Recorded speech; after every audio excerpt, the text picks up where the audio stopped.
It is the wish and had been the desire of the NDP to have a capable and developmental state, which is chapter 18 of the NDP. Can I please ask colleagues that are not speaking to mute themselves? There's some disturbances in the background. We developed a position paper some 2 years ago, which was titled Capable, Professional and Ethical Developmental State, which was our first position paper. We then went into 2 colloquia in the last 2 years, where we solicited views from different stakeholders. The idea was to go into consultation and so some recommendation and be able to provide some advice to government from the NPC's viewpoint. It is in the nature of our work that we consult different stakeholders. We try to go countrywide before we can make recommendations to cabinet. What is a developmental state concept as we looked at it in the National Planning Commission? There are many ideas and a few debates concerning the key features of a developmental state. In our position paper, that will be released finally, the final version of it after this colloquium after incorporating the feedback from this webinar. We looked at 3 key characteristics of a developmental state. And the state has to prioritize an economy and develop an economy and grow as its modus operandi, where the state can lead and intervene the process of growing the economy. In fact, the state should really champion that. Secondly, it is a state that is heavily invested in industrialization with various export-oriented strategies to ensure a fast-paced economic growth and development. Thirdly, it is a capable state should be that government that at its core leads the economic sector and has got highly trained politicians and administrators who are tuned to the private sector and the global economic market. And I think that one is very key. The developmental state concept owes much of its rise in the economic status of the likes of the Asian tigers that have led the pack. With all the issues that the Asian tigers may have, but it is mainly countries that have grown with a serious intervention by government to direct the socio-economic goals. We can talk about democracy at a later stage. In South Africa, it has always been the wish of the government and the current government since 94 since 1990 to have a capable, ethical and developmental state. It was also articulated in the 2007 Strategy and Tactics document. The desire of the ruling party for South Africa to be a developmental state has been centered on the democratic and constitutional nature of the government of South Africa. Although the government would like to champion development, it has to be in line with the Constitution and not trample on the democracies of their citizens at large. All that developmental states, some being some of the Asian tigers, their developmental state agenda has not been really democratic, but ours is its bias is in democracy, and for people to participate and to have people-driven processes.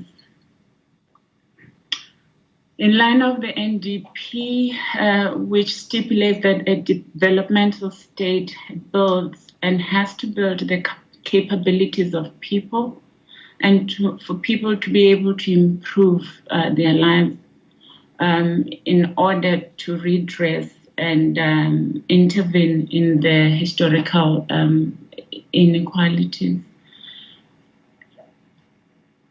Neither the government or the market can do that on its own. It has to be a joint effort. Towards building a capable and professional and ethical developmental state has got mainly 3 pillars. Deliberate institutional and legislative reforms are needed. The social wage, combining access to basic services and social grants. And I guess in South Africa, we have seen the impact that our social grant has made to ordinary citizens, and mostly the capacity and the organizational nature of the state. In pursuit of this developmental state aspiration, deliberate institution and legislative reforms for development and administrative arrangements have been undertaken since 1994. Although we have not made much progress, but there's been some baby steps. And progress have been made in fighting absolute poverty. The success rate is not as we would have loved it to be. Absolute poverty has been reduced by social wages, combining access to basic services and social grants. Yes, we do have our challenges in there, but to date, it has not really been that great, but it is still not that bad as well. The NPC NDP review that we did for the whole NDP document revealed that there's lack of implementation on a number of decisions. We do have great plans, great policies, and good intentions, but to implement has always fallen short in the past few years.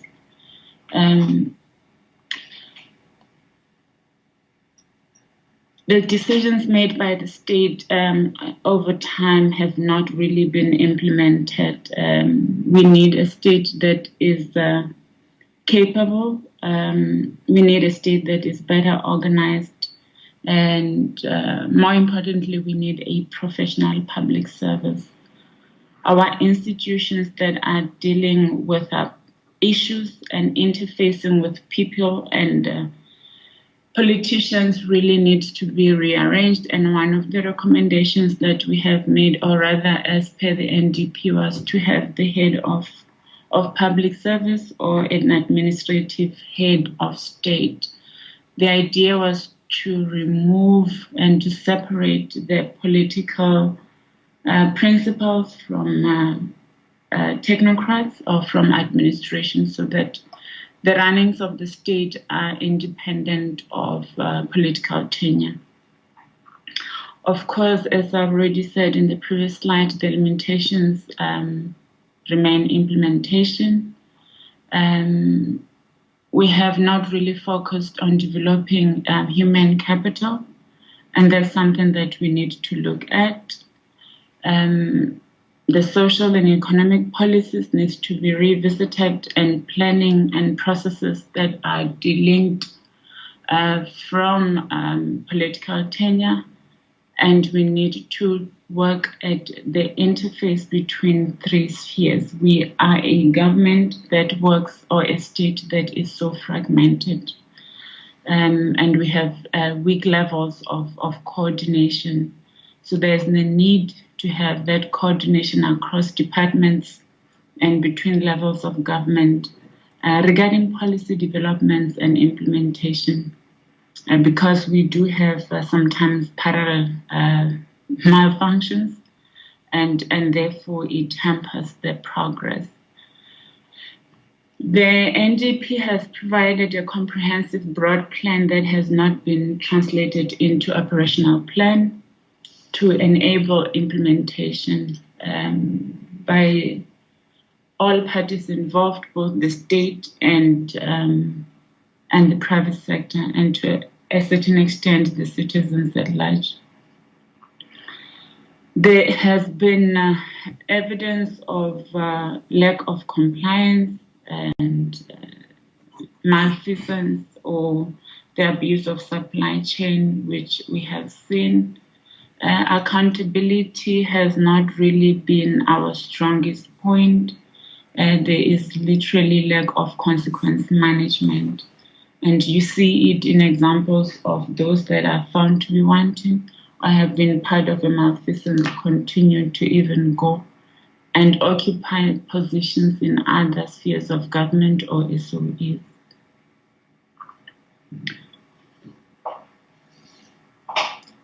In the position paper that we have produced, we do talk to the fact that the economy is lacking, it's a bit tired, the performance is weak. The performance of local government is known by everyone. It's a state of disaster.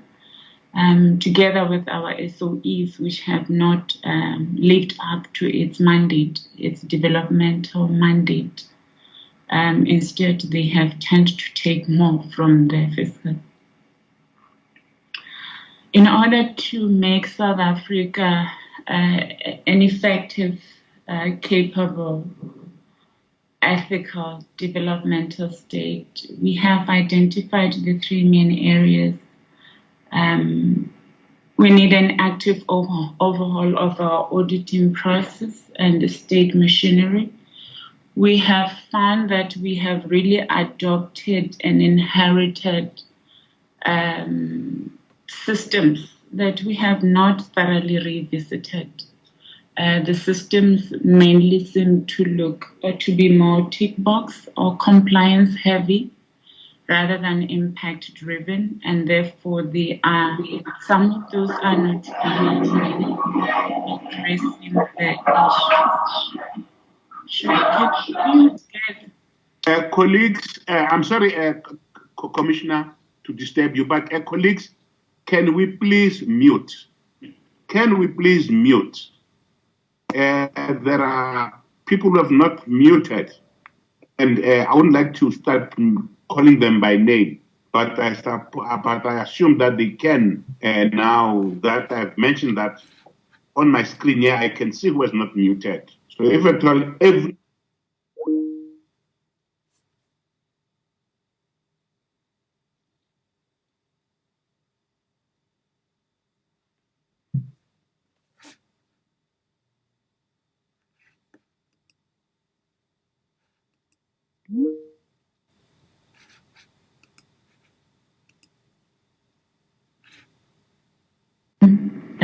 it's probably not ideal now, or maybe needs some revisiting so that we can design processes and systems that work for us. We have so many times talked to the nature and the structure of the economy, and the question we continue to ask ourselves is that, is it for us? Will it give us what we want to achieve? And in our recommendation, we say maybe we really need to look at those issues. We need to have actionable plans and programs. We need not just to write plans that are not implementable.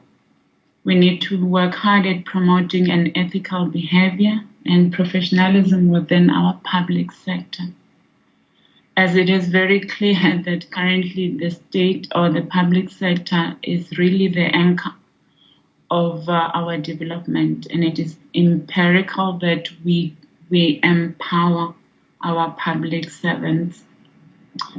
Thirdly, we need to put in place interventions that will improve the coordination countrywide between state institutions within the three spheres of government, as we do now have legislation that are parallel and talk past each other, but we're one country. We still can have our wish of becoming a developmental state, although we seem to have not made much progress. The key recommendation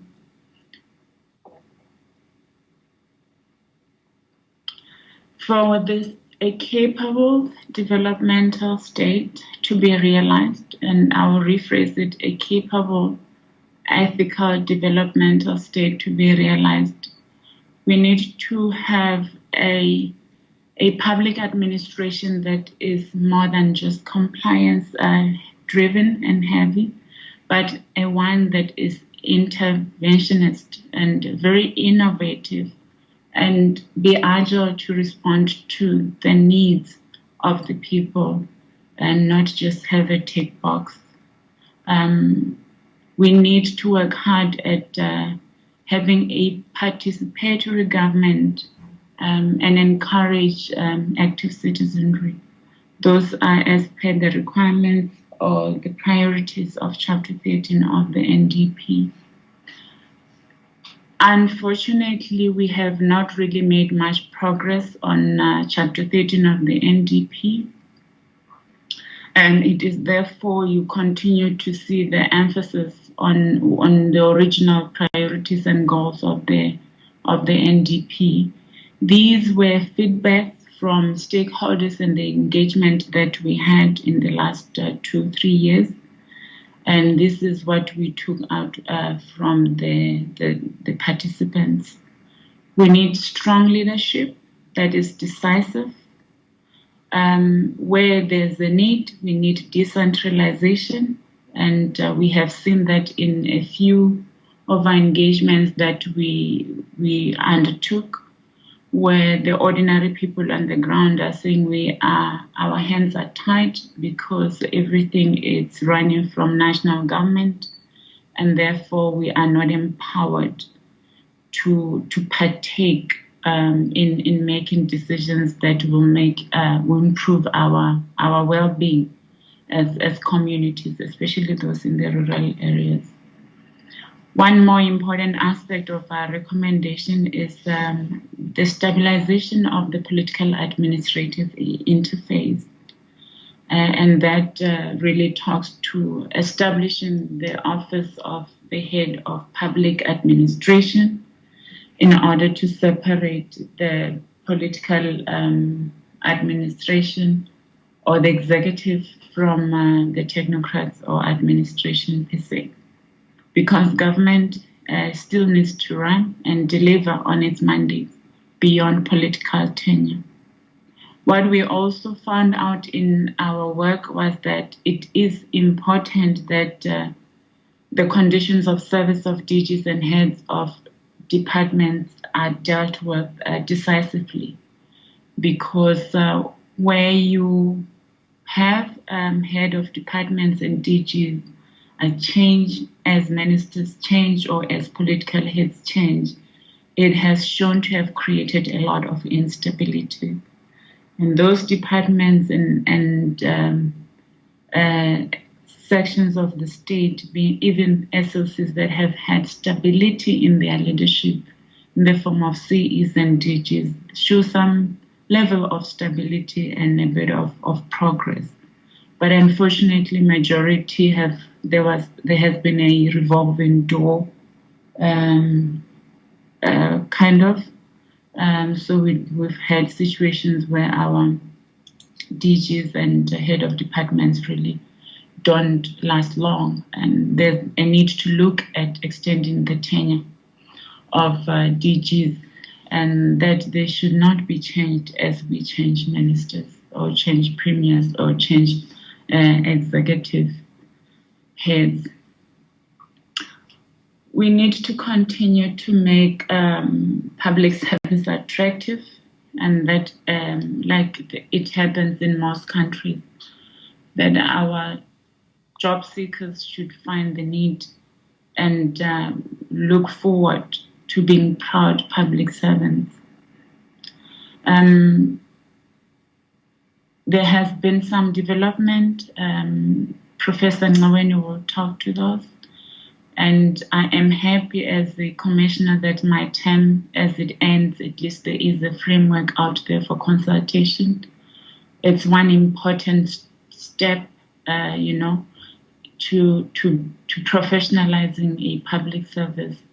And I hope that it will be adopted very soon after the comments.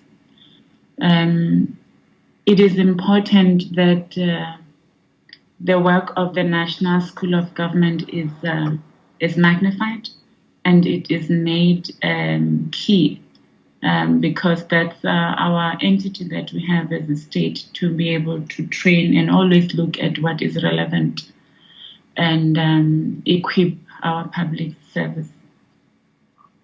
There's a need for accountability, as I said previously, that it is lacking. We have not been very good at institutionalizing long-term planning that also need to be addressed. We need to deal with our problematic state-owned entities so that they can deliver on their mandate.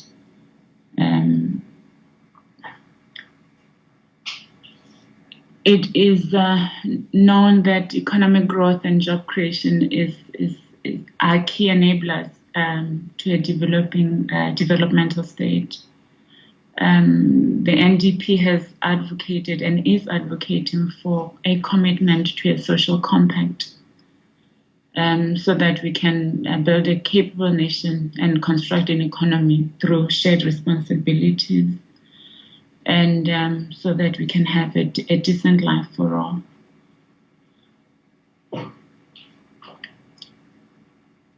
We need to work on effective monitoring and evaluation.